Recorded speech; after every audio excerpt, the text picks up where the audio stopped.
लड़ीवार कथा राम कली की वार। आप जी सरवण कर रहे हो 5 पौड़ियाँ। पिछे आपां राम कली दी वार दियां भाई सत्ता जी भाई बलवंड जी दी उचारण कीती वार दियां सरवण कीतियां ने। 6वीं पौड़ी प्रारंभ हो रही है। जगत गुरु श्री गुरु अमरदास तीसरे पातशाह जी की वडियाई सतगुरां दी उपमा कथन हो रही। सरवण करन तो पहला गुरु चरनां दा ध्यान अपने हिरदियां च धारदियां श्री गुरु अमरदास साहब दे चरनां विच अपणियां हाजरियां लवाउंदियां समूह माई भाई आखो जी सतनाम श्री वाहे गुरु साहिब जी। सतनाम श्री वाहे गुरु साहिब जी। सो टिक्का सो बहन सोई दीवान। कहंदे गुरु अमरदास साहब जी महाराज सच्चे पातशाह भाई सत्ता जी ये पौड़ी उचारण कर रहे हैं। ओही टिक्का ओही तिलक जेड़ा गुरु नानक साहब वेले गुरु अंगद साहब नूं लगा गुरियाई दा तिलक। ओही तिलक हुण इस वेले श्री गुरु अमरदास साहब दे मस्तक ते सोभ रहा। सो टिक्का सो बहना उसे तरह ही जिवें गुरु नानक साहब जी दे समय गुरु अंगद साहब जी तखत ते बैठे गुरता गद्दी दे रथ ते बैठे गुरु अमरदास साहब तुसी इस वेले उसे तरह उसे तखत दे उत्ते बैठ के शोभनीक हो रहे हो। सोई दीवान ओही दीवान जेड़ा गुरु अंगद साहब दे समय गुरु नानक साहब दे समय लगा सी। ब्रह्म ज्ञानी बाबा बुढ़ा साहब जैसे महापुरख उस दीवान च हाजर सन। हे गुरु अमरदास साहब तुहाडे दरबार विच भी उही दीवान सजिया उसे तरह दे दीवान विच तुहाडे दीवान वर्गे महापुरख बाबा बुढ़ा साहब जी जैसे महापुरख अज भी उसे तरह हाजर ने। जिवें गुरु अंगद साहब दे समय हाजर सी गुरियाई दा तिलक बाबा बुढ़ा साहब जी ने दिता सी उसे तरह गुरु अमरदास साहब उसे सोई दीवान उही दीवान लगा होया ते आप जी दे पावन मस्तक दे उत्ते तिलक देण वास्ते ब्रह्म ज्ञानी धन बाबा बुढ़ा साहब जी आत्म ज्ञानी महापुरख उसे तरह सजे बैठे दर्शन दे रहे हैं। पियो दादे जेहवा पोता परवान। प्यू दादे जे विहा पोता परवान। कहंदे जिवें जे पिता सी गुरु अमरदास साहब दे पिता कहंदे जिवें पिता सी गुरु अंगद देव साहब जिहो जे ते दादे दादा जी कौन ने गुरु अमरदास साहब दे दादा गुरु ने धन गुरु नानक साहब सच्चे पातशाह। कहंदे जिहो जा प्यो जिहो जा दादा अगो पोतरा गुरु अमरदास साहब भी ओहो जिहा ही प्रवान बिल्कुल प्यो दादे वर्गा कख नहीं खंजाया कख नहीं बदलिया बिल्कुल इन बिन प्यो ते दादे वर्गे हो गुरु अमरदास साहब जी। तुसी इत्थे फर्क नहीं गा कोई मता किसी मन दे विच भुलेखा होवे कि 10 पातशाहियां च कोई फर्क है कोई फर्क नहीं इक्को रूप ने। ये गल प्रमाणक तौर ते गुरबाणी दे विच दर्ज है। आ जिहड़े फर्क पाउंदे आ भेदवादी बिरती उन्हां दी अपनी है। वो कहते गुरु नानक साहब की गल होर सी जी गुरु अंगद साहब के समय कुछ होर है गुरु अमरदास साहब के समय होर है। नहीं भाई इत्थे प्रतख प्रमाण दे रहे ने कहते कोई ने जैसा पिता जैसा दादा पोतरा भी हो जाए धन गुरु अर्जन देव साहब 5वें पातशाह हो जाए इन बिन कख नहीं खंजाया। जो तोहा जुगत साए सहकाया फिर पलटी है। फर्क कोई नहीं जोत भी होई जुगती भी होई सिर्फ शरीर जरूर बदले ते कपड़ा बदलण दे नाल बंदा तां नहीं बदल जांदा विचला। आपां रोज कपड़े बदलदे हैं विचले शरीर तां उही रहिंदे आ। जे तन दा कपड़ा ही बदलिया गुरु पातशाह ने जोत ते जुगत तां नहीं बदली वो तां उही चली आउंदी है। जोत रूप हरे आप गुरु नानक कहायो ताते अंगद भयो तत् स्यों तत् मिलायो। कहते जोत रूप परमेश्वर अकाल पुरख ने गुरु नानक दा रूप धारिया ਤੇ ਗੁਰੂ ਨਾਨਕ ਸਾਹਿਬ ਗੁਰੂ ਅੰਗਦ ਸਾਹਿਬ ਦਾ ਰੂਪ ਹੋ ਗਏ। ਤਾਤੇ ਅੰਗਦ ਭਇਓ ਤਤ ਸਿਉ ਤਤ ਮਿਲਾਇਓ, ਅੰਗਦ ਕਿਰਪਾ ਧਾਰ ਅਮਰ ਸਤਿਗੁਰ ਥਿਰ ਕੀਓ। ਗੁਰੂ ਅੰਗਦ ਸਾਹਿਬ ਨੇ ਕਿਰਪਾ ਕੀਤੀ ਤੇ ਗੁਰੂ ਅਮਰਦਾਸ ਸਾਹਿਬ ਚੋਂ ਜੋਤ ਰੱਖ ਦਿੱਤੀ, ਉਹ ਥਿਰ ਕਰ ਦਿੱਤੀ ਜੋਤ। ਅੰਗਦ ਕਿਰਪਾ ਧਾਰ ਅਮਰ ਸਤਿਗੁਰ ਥਿਰ ਕੀਓ, ਅਮਰਦਾਸ ਅੰਮ੍ਰਿਤ ਛਤਰ ਗੁਰ ਰਾਮਹਿ ਦੀਓ। ਤੇ ਗੁਰੂ ਅਮਰਦਾਸ ਸਾਹਿਬ ਨੇ ਉਹੀ ਛਤਰ, ਉਹੀ ਤਖਤ, ਉਹੀ ਜੋਤ ਗੁਰੂ ਰਾਮਦਾਸ ਸਾਹਿਬ ਜੀ ਨੂੰ ਬਖਸ਼ ਦਿੱਤੀ। ਉਹਨਾਂ ਨੂੰ ਆਪਣਾ ਰੂਪ ਕਰ ਲਿਆ, ਆਪ ਉਹਨਾਂ ਦਾ ਰੂਪ ਹੋ ਗਏ। ਗੁਰੂ ਰਾਮਦਾਸ ਦਰਸ਼ਨ ਪਰਸ, ਕਹਿ ਮਥੁਰਾ ਅੰਮ੍ਰਿਤ ਬੈਣ, ਮੂਰਤ ਪੰਚ ਪ੍ਰਮਾਣ ਪੁਰਖ, ਗੁਰ ਅਰਜਨ ਪਿੱਖੋਂ ਨੈਣ। ਇੱਕੋ ਹੀ ਰੂਪ ਨੇ, ਕੋਈ ਫਰਕ ਨਹੀਂ। ਕਲਗੀਧਰ ਸੁਆਮੀ ਸ੍ਰੀ ਗੁਰੂ ਗੋਬਿੰਦ ਸਿੰਘ ਸਾਹਿਬ ਨੇ ਬਚਿੱਤਰ ਨਾਟਕ 'ਚ ਬਚਨ ਕਹੇ, ਗੁਰੂ ਨਾਨਕ ਅੰਗਦ ਕਰ ਮਾਨਾ। 9 ਪਾਤਸ਼ਾਹੀਆਂ ਤੱਕ ਇੱਕੋ ਹੀ ਰੂਪ, ਕੋਈ ਫਰਕ ਨਹੀਂ।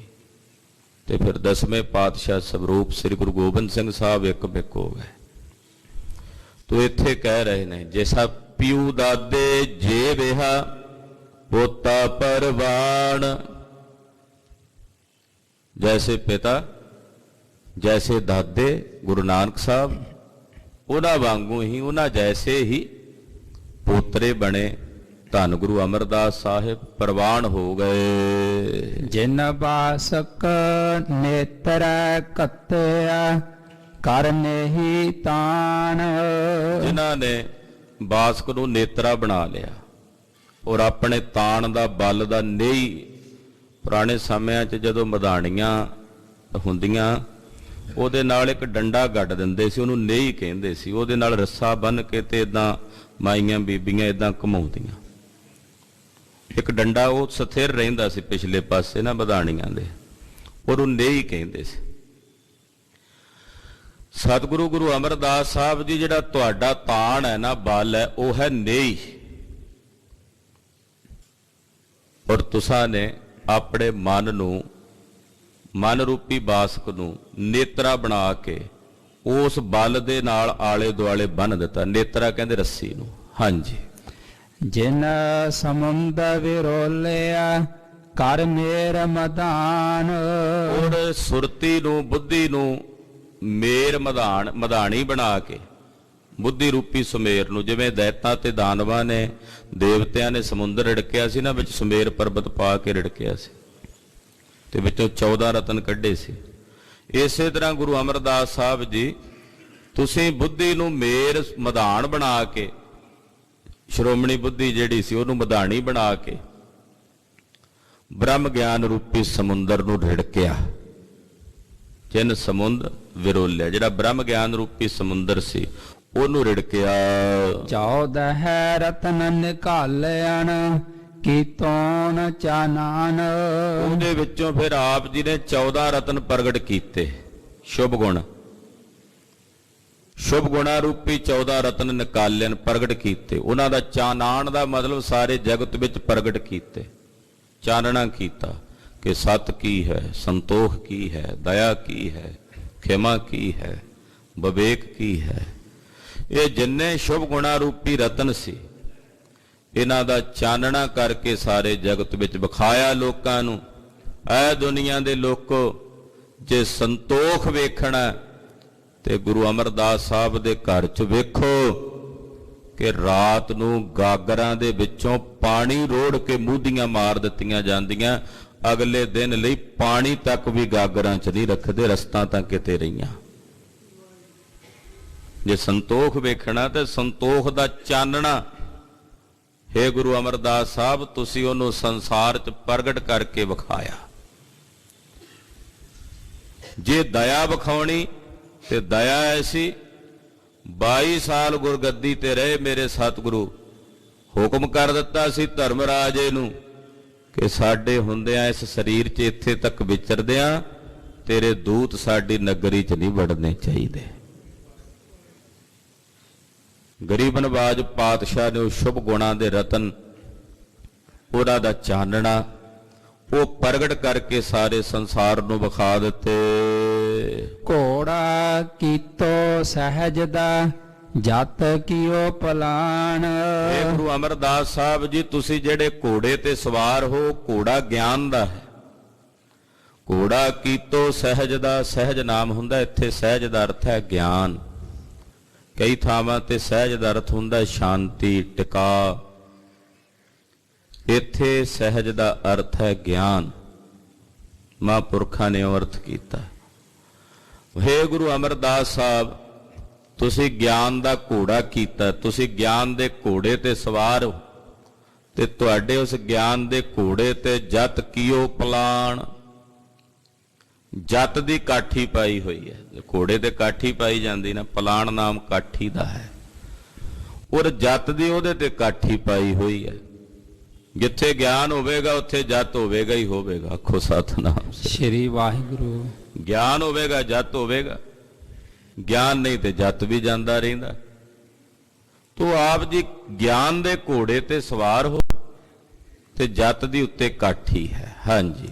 ਧਨਖ ਚੜਾਇਓ ਸਤ ਦਾ ਜਸ ਹੰਦਾ ਬਾਣ। ਮਹਾਰਾਜ ਜੀ, ਤੁਹਾਡੇ ਕੋਲ ਧਨਖ ਚੜਿਆ ਹੋਇਆ ਹੈ ਸੱਚ ਦਾ। ਹੇ ਗੁਰੂ ਅਮਰਦਾਸ ਸਾਹਿਬ, ਤੁਹਾਡੇ ਕੋਲ ਸੱਚ ਦਾ ਧਨਖ ਹੈ, ਔਰ ਉਸ ਧਨਖ ਦੇ ਵਿੱਚ ਪਰਮੇਸ਼ਰ ਦੇ ਜਸ ਦੇ ਤੀਰ ਜਿਹੜੇ ਨੇ ਉਹ ਤੁਸੀਂ ਸੰਧੇ ਹੋਏ ਨੇ। ਅਕਾਲ ਪੁਰਖ ਦਾ ਜਿਹੜਾ ਜਸ ਕਰਨਾ, ਵਾਹਿਗੁਰੂ ਦੀ ਵਡਿਆਈ ਕਰਨੀ ਹੈ, ਇਹ ਉਸ ਕਮਾਨ ਦੇ ਵਿੱਚ ਤੀਰ ਹਨ। ਕਾਲ ਵਿੱਚ ਤੂੰ ਅੰਧਾਰ ਸਾ ਚੜਿਆ ਰਹਿ ਭਾਣ। ਕਾਲ ਵਿੱਚ ਤੂੰ ਅੰਧਾਰ ਸਾ ਚੜਿਆ ਰਹਿ ਭਾਣ।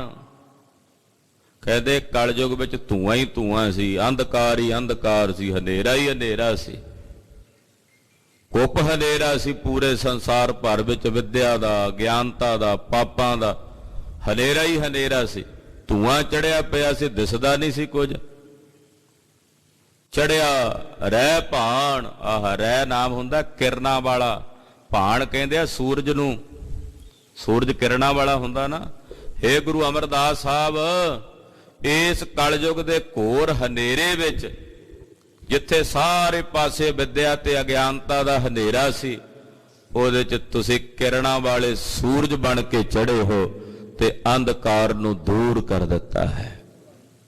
ਤਦੇ ਭਾਈ ਗੁਰਦਾਸ ਸਾਹਿਬ ਗੁਰੂ ਨਾਨਕ ਪਾਤਸ਼ਾਹ ਬਾਬਤ ਤੇ ਸ਼ਬਦ ਵਰਤਦੇ, ਸਤਿਗੁਰ ਨਾਨਕ ਪ੍ਰਗਟਿਆ ਮਿੱਟੀ ਧੁੰਦ ਜਗ ਚਾਨਣ ਹੋਆ, ਜਿਉ ਕਰ ਸੂਰਜ ਨਿਕਲਿਆ ਤਾਰੇ ਛਪੇ ਅੰਧੇਰ ਪਲੋਆ। ਹੇ ਗੁਰੂ ਅਮਰਦਾਸ ਸਾਹਿਬ, ਤੁਸੀਂ ਕਿਰਨਾਂ ਵਾਲੇ ਸੂਰਜ, ਕਿਰਨਾਂ ਵਾਲੇ ਪ੍ਰਕਾਸ਼ ਵਾਲੀਆਂ ਕਿਰਨਾਂ। ਤੁਹਾਡਾ ਇੱਕ ਇੱਕ ਬਚਨ ਕਿਰਨਾਂ ਨੇ। ਜਿੰਨੀ ਬਾਣੀ ਤੁਸੀਂ ਉਚਾਰਨ ਕੀਤੀ ਆ ਉਹ ਤੁਹਾਡੀਆਂ ਕਿਰਨਾਂ ਨੇ, ਚਾਨਣਾ ਕਰਨ ਵਾਲੀਆਂ ਕਿਰਨਾਂ। ਤੁਸੀਂ ਸੂਰਜ ਜੇ, ਤੁਸੀਂ ਸੂਰਜ ਬਣ ਕੇ ਚੜੇ ਹੋਏ ਸੰਸਾਰ ਵਿੱਚ, ਗੋਇੰਦਵਾਲ ਸਾਹਿਬ ਦੀ ਧਰਤੀ ਤੇ, ਗੁਰੂ ਨਾਨਕ ਸਾਹਿਬ ਦੇ ਤਖਤ ਦੇ ਉੱਤੇ। ਹੇ ਗੁਰੂ ਅਮਰਦਾਸ ਸਾਹਿਬ, ਤੁਸੀਂ ਕਰੋੜਾਂ ਸੂਰਜਾਂ ਵਾਂਗੂ ਪ੍ਰਕਾਸ਼ਣੇ ਵਾਲੇ ਹੋ ਕੇ ਸਜੇ ਹੋ। ਸਤ ਹੋ ਖੇਤ ਜਮਾਇਓ ਸਤ ਹੋ ਸ਼ਾਵਾਨ। ਕਹਿੰਦੇ ਸਤ ਦਾ ਖੇਤ ਜਮਾਇਆ ਤੁਸੀਂ, ਸੱਚ ਦੀ ਖੇਤੀ ਜਮਾਈ, ਉਗਾਈ ਹੈ, ਔਰ ਸਤ ਦਾ ਹੀ ਪ੍ਰਕਾਸ਼ ਕੀਤਾ, ਸਤ ਦਾ ਹੀ ਪ੍ਰਚਾਰ ਕੀਤਾ, ਪ੍ਰਸਾਰ ਕੀਤਾ। ਦੂਸਰਾ ਅਰਥ ਮਹਾਂਪੁਰਖ ਇਉਂ ਕਰਦੇ, ਗੁਰੂ ਨਾਨਕ ਸਾਹਿਬ ਨੇ ਜਦੋਂ ਖੇਤੀ ਉਜੜ ਗਈ ਨਾ, ਨਨਕਾਣਾ ਸਾਹਿਬ ਪਸ਼ੂ ਚਰ ਗਏ, ਤੇ ਸਤਿਗੁਰੂ ਸੱਚੇ ਪਾਤਸ਼ਾਹ ਨੇ ਉਜੜੀ ਹੋਈ ਖੇਤ ਨੂੰ ਸਤ ਸਰੂਪ ਗੁਰੂ ਨਾਨਕ ਸਾਹਿਬ ਨੇ ਮੁੜ ਜਮਾ ਦਿੱਤਾ, ਮੁੜ ਉਗਾ ਦਿੱਤਾ, ਔਰ ਸਤ ਦਾ ਹੀ ਛਾਵਾਨ ਪ੍ਰਕਾਸ਼ ਕੀਤਾ।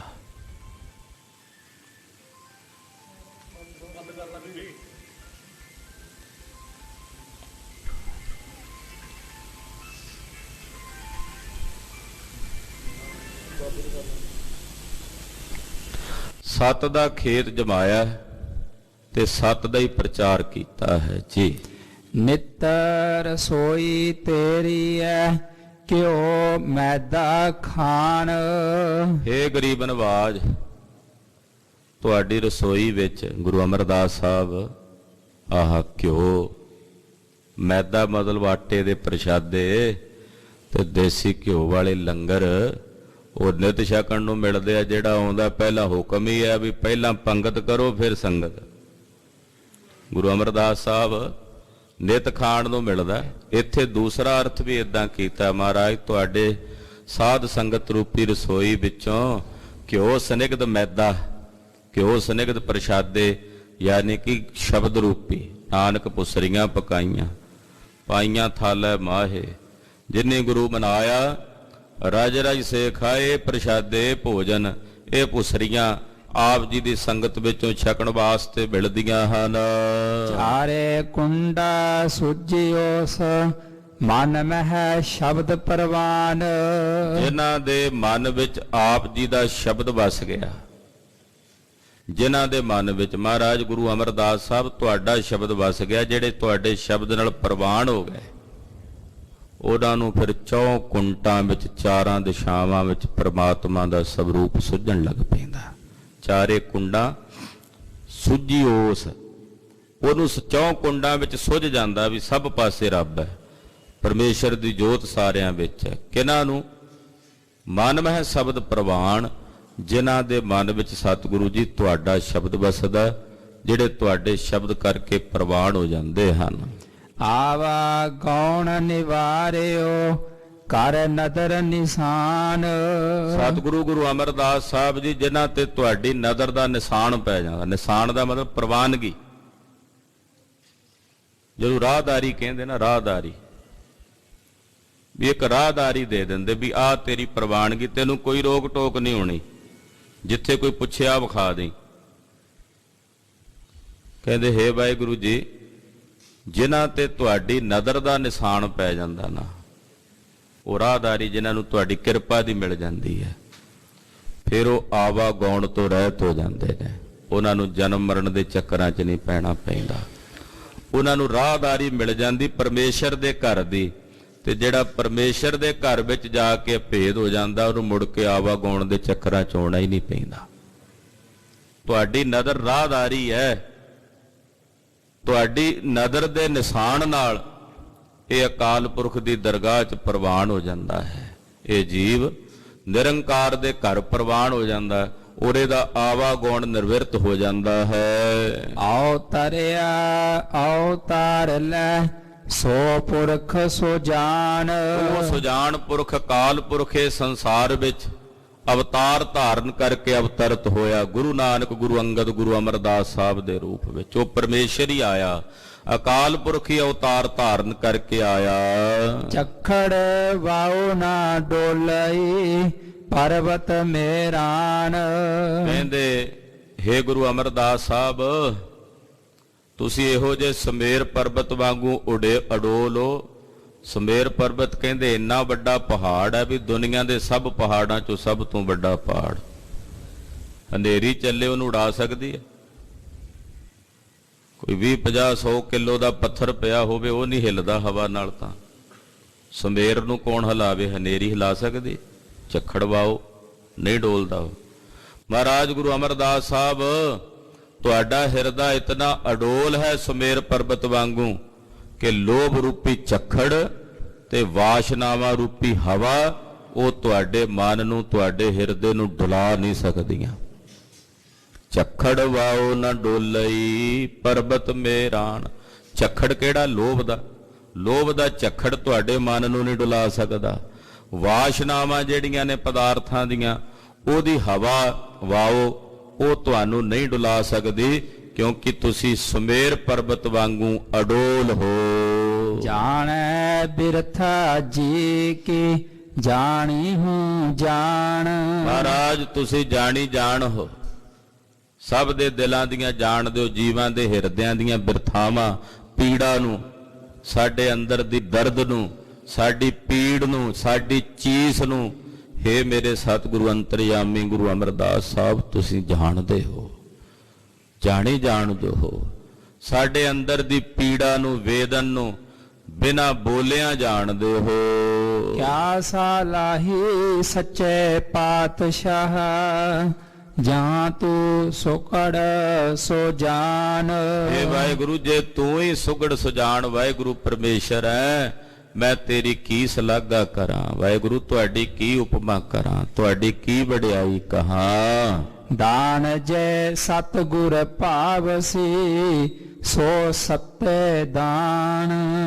ਇੱਥੇ ਸੱਤੇ ਦਾ ਮਤਲਬ ਹੁੰਦਾ ਭਾਈ ਸੱਤਾ ਜੀ, ਜਿਨ੍ਹਾਂ ਨੇ ਪੌੜੀ ਉਚਾਰੀ ਹੈ। ਭਾਈ ਸੱਤਾ ਜੀ ਆਪਣੇ ਨਾਂ ਦੀ ਮੋਹਰ ਲਾਉਂਦੇ ਇੱਥੇ, ਕਹਿੰਦੇ ਮੈਂ ਭਾਈ ਸੱਤਾ ਤੁਹਾਡੇ ਕੋਲੋਂ ਉਹ ਦਾਨ ਮੰਗਦਾ ਸਤਿਗੁਰੂ ਜਿਹੜਾ ਤੁਹਾਨੂੰ ਚੰਗਾ ਲੱਗਦਾ ਉਹ ਦੇ ਦਿਓ। ਕਲਗੀਧਰ ਪਾਤਸ਼ਾਹ ਸ੍ਰੀ ਗੁਰੂ ਗੋਬਿੰਦ ਸਿੰਘ ਸਾਹਿਬ ਪੌਂਟਾ ਸਾਹਿਬ ਦੀ ਧਰਤੀ ਤੇ ਬਿਰਾਜਮਾਨ ਸਨ। ਕੇਸਾਂ 'ਚ ਕੰਘਾ ਫੇਰ ਰਹੇ ਸੀ। ਸਡੋਰੇ ਦੇ ਰਹਿਣ ਵਾਲੇ ਪੀਰ ਬੁੱਧੂ ਸ਼ਾਹ ਜੀ, ਜਿਨ੍ਹਾਂ ਭਗਾਣੀ ਦੇ ਜੰਗ ਵਿੱਚ ਖੂਬ ਬਹਾਦਰੀ ਨਾਲ ਲੜ ਕੇ ਕਲਗੀਧਰ ਵੱਲੋਂ ਪੁੱਤਰ ਸ਼ਹੀਦ ਹੋਏ, ਸੈਂਕੜੇ ਮੁਰੀਦ ਸ਼ਹੀਦੀ ਪਾ ਗਏ ਤੇ ਕਲਗੀਧਰ ਜੀ ਦੇ ਚਰਨਾਂ 'ਚ ਹਾਜ਼ਰ ਹੋਏ। ਮਹਾਰਾਜ ਜੀ ਨਾਲੇ ਕੰਘਾ ਕਰੀ ਜਾਣ ਤੇ ਪੁੱਛਣ, ਬੁੱਧੂ ਸ਼ਾਹ ਜੀ, ਪੀਰ ਜੀ, ਮੰਗੋ ਕੀ ਚਾਹੀਦਾ, ਤੁਸੀਂ ਬੜੀ ਸੇਵਾ ਕੀਤੀ, ਤੁਹਾਡੇ ਪੁੱਤ ਵੀ ਸ਼ਹੀਦ ਹੋਏ ਰਣ ਭੂਮੀ 'ਚ, ਮੁਰੀਦ ਸ਼ਹੀਦ ਹੋਏ। ਤੇ ਪੀਰ ਬੁੱਧੂ ਸ਼ਾਹ ਨੇ ਹੱਥ ਜੋੜ ਕੇ ਸਤਿਗੁਰਾਂ ਨੂੰ ਬੇਨਤੀ ਕੀਤੀ, ਮਹਾਰਾਜ ਮੈਨੂੰ ਤਾਂ ਪਤਾ ਨਹੀਂ ਕੀ ਮੰਗਾ, ਵੀ ਮੇਰੇ ਲਈ ਕੀ ਚੰਗਾ, ਕੋਈ ਸੋਝੀ ਨਹੀਂ। ਮਹਾਰਾਜ ਜਿਹੜੀ ਚੀਜ਼ ਤੁਹਾਨੂੰ ਸਭ ਤੋਂ ਵੱਧ ਪਿਆਰੀ ਹੈ ਨਾ, ਵੱਧ ਪਿਆਰੀ, ਜਿਹੜੀ ਸ਼ੈ ਤੁਹਾਨੂੰ ਸਭ ਤੋਂ ਵੱਧ ਚੰਗੀ ਲੱਗਦੀ ਹੈ, ਮੈਨੂੰ ਉਹ ਬਖਸ਼ ਦਿਓ। ਕਲਗੀਆਂ ਵਾਲੇ ਪਾਤਸ਼ਾਹ ਕਹਿਣ ਲੱਗੇ, ਬੁੱਧੂ ਸ਼ਾਹ ਜੀ, ਤਾਂ ਇਹ ਤਾਂ ਤੁਸੀਂ ਬਹੁਤ ਅਮੋਲਕ ਵਸਤੂ ਮੰਗ ਲਈ ਹੈ, ਕੀਮਤੀ ਸ਼ੈ ਮੰਗ ਲਈ ਹੈ। ਮੈਨੂੰ ਸਭ ਤੋਂ ਪਿਆਰੇ ਨੇ ਕੇਸ, ਮੇਰੇ ਕੇਸ। ਉਹ ਕੇਸ ਜਿਹੜੇ ਕੰਘੇ ਦੇ ਵਿੱਚ ਸੀ ਨਾ, ਮਹਾਰਾਜ ਜੀ ਦੇ ਕੰਘਾ ਕਰਦੇ ਸੀ, ਜਿਹੜੇ ਰੋਮ ਟੁੱਟੇ ਹੋਏ ਕੇਸ ਕੰਘੇ ਵਿੱਚ, ਉਹ ਕੇਸਾਂ ਦੇ ਸਮੇਤ ਕੰਘਾ ਪੀਰ ਬੁੱਧੂ ਸ਼ਾਹ ਦੀ ਝੋਲੀ 'ਚ ਪਾ ਕੇ ਆਖਿਆ, ਇਹ ਮੈਨੂੰ ਸਭ ਤੋਂ ਵੱਧ ਪਿਆਰੇ ਨੇ। ਉਹ ਕੰਘੇ ਸਮੇਤ ਕਲਗੀਧਰ ਦੇ ਕੇਸ ਅੱਜ ਵੀ ਤਖਤ ਸ੍ਰੀ ਕੇਸਗੜ੍ਹ ਸਾਹਿਬ ਤੇ ਸੁਭਾਏਮਾਨ ਨੇ, ਸੰਗਤਾਂ ਦਰਸ਼ਨ ਕਰਦੀਆਂ। ਤੋ ਪਾਤਸ਼ਾਹ ਨੂੰ ਪਿਆਰੇ ਨੇ ਕੇਸ, ਤੇ ਸਾਡੇ ਸਿੱਖਾਂ ਦੇ ਬੱਚੇ ਉਹੀ ਕੇਸ ਨਾਈਆਂ ਦੀਆਂ ਦੁਕਾਨਾਂ ਤੇ ਰੋੜਦੇ ਫਿਰਦੇ। ਹੈਰਾਨੀ ਹੁੰਦੀ ਹੈ,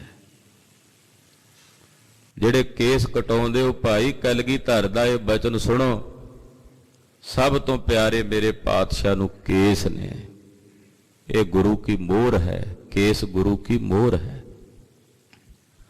ਜਿਹੜੇ ਪਤਤ ਪੁਣੇ ਵਾਲੇ ਪਾਸੇ ਤੁਰੇ ਆ ਕੇਸ ਕਟਾਉਂਦੇ, ਭਾਈ ਕੇਸਾ ਧਾਰੀ ਹੋਵੋ, ਕਲਗੀਧਰ ਦੀਆਂ ਖੁਸ਼ੀਆਂ ਮਿਲਣਗੀਆਂ। ਇੱਥੇ ਭਾਈ ਸੱਤਾ ਜੀ ਕਹਿੰਦੇ, ਮਹਾਰਾਜ ਜਿਹੜੀ ਚੀਜ਼ ਤੁਹਾਨੂੰ ਪਾਉਂਦੀ ਹੈ ਨਾ, ਉਹ ਮੈਨੂੰ ਬਖਸ਼ ਦਿਓ। ਹਾਂਜੀ। ਨਾਨਕ ਹੰਦਾ ਛਤਰ ਸਿਰ ਉਮਤ ਹੈਰਾਨ। ਨਾਨਕ ਹੰਦਾ ਛਤਰ ਸਿਰ, ਧੰਨ ਗੁਰੂ ਨਾਨਕ ਸਾਹਿਬ ਜੀ ਦਾ ਜਿਹੜਾ ਛਤਰ ਸੀ, ਉਹੀ ਛਤਰ ਇਸ ਵੇਲੇ ਗੁਰੂ ਅਮਰਦਾਸ ਸਾਹਿਬ ਦੇ ਸੀਸ ਉੱਤੇ ਹੈ। ਔਰ ਜਿੰਨੀ ਉਮਤ ਹੈ, ਸੰਗਤ ਹੈ, ਹੈਰਾਨ ਹੋ ਰਹੀ ਹੈ, ਕਹਿੰਦੇ ਕੋਈ ਫਰਕ ਹੀ ਕੋਈ ਨਹੀਂ। ਇਨ ਬਿਨ ਤੀਸਰੇ ਗੁਰੂ ਨਾਨਕ ਸਾਹਿਬ ਨੇ, ਗੁਰੂ ਅਮਰਦਾਸ ਸਾਹਿਬ, ਫਰਕ ਹੀ ਕੋਈ ਨਹੀਂ। ਉਮਤ ਹੈਰਾਨ ਹੋ ਰਹੀ ਹੈ ਵੀ ਜਿਹੜਾ ਛਤਰ ਗੁਰੂ ਨਾਨਕ ਸਾਹਿਬ ਦੇ ਸੀਸ ਤੇ ਸੀ, ਗੁਰੂ ਅੰਗਦ ਸਾਹਿਬ ਦੇ ਸੀਸ ਤੇ ਸੀ, ਉਹੀ ਛਤਰ ਗੁਰੂ ਅਮਰਦਾਸ ਸਾਹਿਬ ਦੇ ਸੀਸ ਉੱਤੇ ਹੈ। ਸੋ ਟਿੱਕਾ ਸੋ ਬਹਿਣਾ ਸੋਈ ਦੀਵਾਨ। ਉਹੀ ਟਿੱਕਾ ਜਿਹੜਾ ਗੁਰੂ ਅੰਗਦ ਸਾਹਿਬ ਦੇ ਮਸਤਕ ਤੇ ਲੱਗਾ ਗੁਰੂ ਨਾਨਕ ਸਾਹਿਬ ਦੇ ਵੇਲੇ, ਉਹੀ ਬੈਠਣਾ ਤਖਤ ਹੈ ਜਿਸ ਤਖਤ ਉੱਤੇ ਸਤਿਗੁਰੂ ਸ੍ਰੀ ਗੁਰੂ ਅੰਗਦ ਦੇਵ ਸਾਹਿਬ ਜੀ ਬੈਠੇ। ਗੁਰੂ ਅਮਰਦਾਸ ਸਾਹਿਬ ਵੀ ਉਸੇ ਤਖਤ ਦੇ ਮਾਲਕ, ਤੇ ਸੋਈ ਦੀਵਾਨ ਬਾਬਾ ਬੁੱਢਾ ਸਾਹਿਬ ਜੀ ਜੈਸੇ ਮਹਾਂਪੁਰਖਾਂ ਦਾ ਦੀਵਾਨ ਵੀ ਉਹੀ ਹੈ। ਪੀਓ ਦਾਦੇ ਜੇ ਵਿਹਾ ਪੋਤਰਾ ਪਰਵਾਨ। ਪੀਓ ਦਾਦੇ ਜੇ ਵਿਹਾ ਪੋਤਰਾ ਪਰਵਾਨ, ਕਹਿੰਦੇ ਜੈਸੇ ਪਿਤਾ ਗੁਰੂ ਅੰਗਦ ਦੇਵ ਸਾਹਿਬ, ਜਿਹੋ ਜੇ ਦਾਦੇ ਗੁਰੂ ਨਾਨਕ ਸਾਹਿਬ, ਪੋਤਰੇ ਵੀ ਉਸੇ ਤਰ੍ਹਾਂ ਦੇ ਪ੍ਰਵਾਨ ਹੋਏ। ਧੰਨ ਸ੍ਰੀ ਗੁਰੂ ਅਮਰਦਾਸ ਸਾਹਿਬ ਸੱਚੇ ਪਾਤਸ਼ਾਹ ਕਿਰਪਾ ਕਰਨ, ਇਹ ਸਾਡਾ ਗਾਵਿਆ ਸੁਣਿਆ ਸਤਿਗੁਰੂ ਥਾਏ ਪਾਵਨ। ਗੁਰੂ ਉਪਮਾ ਕਰਦਿਆਂ, ਗੁਰੂ ਪਾਤਸ਼ਾਹ ਦੀ ਵਡਿਆਈ ਕਰਦਿਆਂ, ਗੁਰਬਾਣੀ ਦੀ ਕਥਾ ਕਰਦਿਆਂ ਹੋਈਆਂ ਭੁੱਲਾਂ ਚੁੱਕਾਂ ਦੀ ਖਿਮਾ। ਵਾਹਿਗੁਰੂ ਵਾਹਿਗੁਰੂ ਵਾਹਿਗੁਰੂ ਵਾਹਿਗੁਰੂ।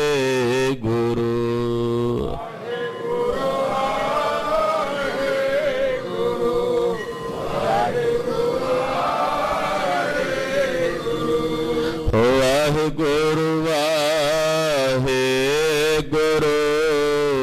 ਵਾਹਿਗੁਰੂ ਵਾਹਿਗੁਰੂ।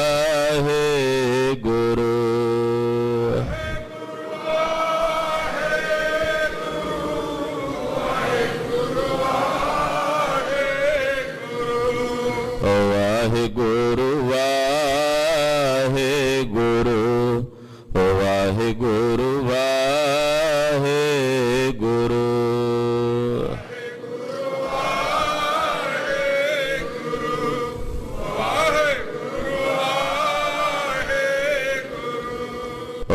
ਵਾਹਿਗੁਰੂ ਵਾਹਿਗੁਰੂ ਵਾਹਿਗੁਰੂ ਵਾਹਿਗੁਰੂ।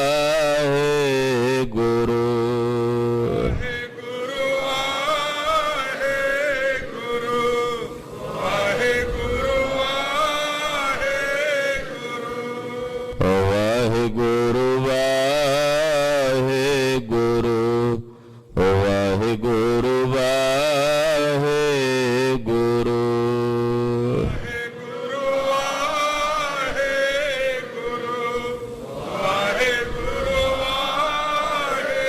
ਵਾਹਿਗੁਰੂ। ਵਾਹਿਗੁਰੂ ਜੀ ਕਾ ਖਾਲਸਾ, ਵਾਹਿਗੁਰੂ ਜੀ ਕੀ ਫਤਿਹ।